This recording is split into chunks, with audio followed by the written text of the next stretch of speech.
आप देख रहे हैं शापित कथाएं दीपक के साथ। एक बार की बात है, एक लड़की थी जिसका नाम सारिका था। सारिका 15 साल की लड़की है जो छुट्टियों में अपने गांव दादा दादी के घर घूमने जाती है। सारिका जब अपने दादी के घर पहुंचती है तो उसके दादा दादी अपनी पोती से मिलकर बहुत खुश होते हैं। पर यह बात किसी को नहीं पता थी कि जल्दी ही इनकी खुशी पर ग्रहण लगने वाला है। सारिका का कुछ दिन तो उसके गांव में बहुत अच्छे से बीता। फिर एक दिन सारिका अपनी सहेलियों के साथ गांव के बगीचे में खेल रही थी। सारिका खेलते खेलते आम के पेड़ को देखती है। उसके बाद वो अपने सहेलियों से कहती है, चलो ना आम तोड़ते हैं। सारिका ढेले से आम को तोड़ने की कोशिश करती है और उसका ढेला आम पर लग भी जाता है, जिससे आम गिर जाता है। पर आम गिरते ही थोड़ी दूर मिट्टी में दबे एक पोटली के पास चले जाता है। सारिका जब आम लेने वहां पहुंचती है तो उसे पोटली का थोड़ा हिस्सा उसे दिखाई देता है। वो सोचती है कि ये क्या है। ये सोचकर वो पोटली बाहर निकाल लेती है। उस पोटली को खोलकर देखती है तो उसे उसमें कंगन मिलते हैं जो बहुत पुराने दिख रहे होते हैं। सारिका को तो पता भी नहीं था कि ये कंगन उसकी ज़िंदगी का सबसे भयानक हिस्सा बनने वाला है। वो कंगन उसे अपनी ओर आकर्षित कर लेता है, जिसकी वजह से वो उस कंगन को अपने घर लेकर चली जाती है। घर आकर वो ये सारी बातें अपनी दादी को बताती है और वो कंगन भी दिखाती है। फिर दादी ने जो कहा वो सुनकर सारिका डर से कांपने लगती है। दादी कहती हैं कि वो पोटली कोई आम पोटली नहीं थी, वो एक चुड़ैल की पोटली थी। तुमने ये कंगन उस पोटली से निकाल कर उस चुड़ैल को गुस्सा दिला दिया है, वो तुम्हारे पास जरूर आएगी। सारिका डरते हुए दादी से बोलती है, मैं समझी नहीं दादी, वो क्यों और कैसे आएगी। दादी ने बोला, ऐसी ही पोटली में भटकती हुई आत्माओं को कैद करके ज़मीन में गाड़ा जाता है और तुमने उस पोटली को ज़मीन से निकाला है और उसका कंगन भी तुम लेकर आ गई हो। तुम इस मनहूस कंगन के साथ उस चुड़ैल को भी अपने पीछे ले आई हो। ऐसी भटकती हुई गुस्सैल चुड़ैल अपना बदला लेती है। वो चुड़ैल भी हमसे अपना बदला लेने जरूर आएगी। सारिका इस बात से डरती तो है पर उसे ज़्यादा यकीन नहीं होता है। वो जाकर अपने कमरे में सो जाती है। उसी रात को करीब 1 बजे उसके कमरे की लाइट जलने बुझने लगती है। सारिका की नींद खुलती है तो देखती है कि लाइट नहीं है।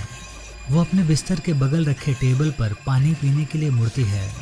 तभी वो देखती है कि टेबल के पीछे कोने में कोई औरत बैठी है जिसकी आंखें एकदम लाल हैं और एकटक उसे ही देखे जा रही हैं। सारिका चिल्लाते हुए अपने दादी के पास जाती है, पर दादी के कमरे में दादी उसको नज़र नहीं आती। वो बरामदे में जाती है तो दादी उसको ज़मीन पर गिरी मिलती हैं। सारिका अपने दादा को खोजने जाती है पर उसके दादा उसे कहीं नज़र नहीं आते। जब वो पूरे घर में अंधेरे में खुद को अकेला पाती है तो डर के मारे बेहोश हो जाती है। सुबह उसकी नींद खुलती है तो उसे अपने दादा दादी दिखते हैं।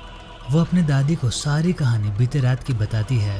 दादी बोलती हैं, हम दोनों अपने कमरे में ही थे। दादी सब समझ गई। उन्होंने बोला, ये सब उस चुड़ैल का किया हुआ है। वो कंगन उस पोटली में वापस रखना होगा, वरना वो यहाँ से नहीं जाएगी। सारिका बोलती है, चलो ना दादी, अभी कंगन रखाते हैं। दादी बोलती है, नहीं, उस चुड़ैल से पीछा छुड़ाना है तो तुम्हें अकेले ही, वो भी रात में जाकर उस कंगन को वहाँ रखना होगा क्योंकि वो तुम्हारे पीछे है।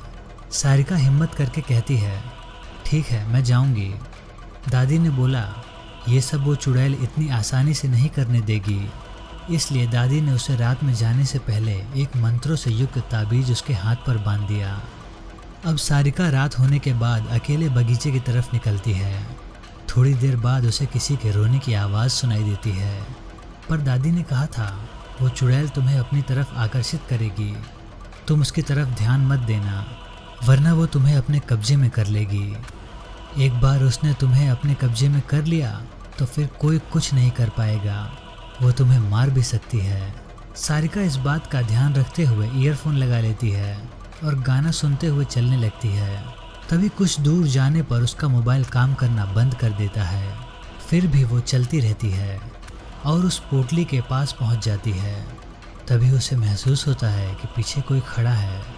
पर दादी ने कहा था उसकी तरफ मत देखना, तो वो नहीं देखती है और डर की वजह से वो पसीने से लथपथ हो जाती है। फिर वो हिम्मत करते हुए उस पोटली को खोलकर उसमें कंगन रखती है और ज़मीन में गाड़ देती है और आंख बंद करके बहुत तेज़ी से वहाँ से भागती है। सीधे अपने घर आकर ही रुकती है।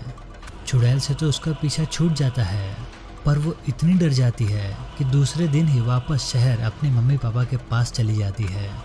सारिका की ज़िंदगी का वो खौफनाक हिस्सा जिसे वो आज भी सोचने पर डर जाती है। दोस्तों, आपको ये कहानी कैसी लगी हमें कमेंट में बताइए। अगर आपको हमारी वीडियो पसंद आई हो तो हमारे चैनल को सब्सक्राइब कर लीजिए। धन्यवाद।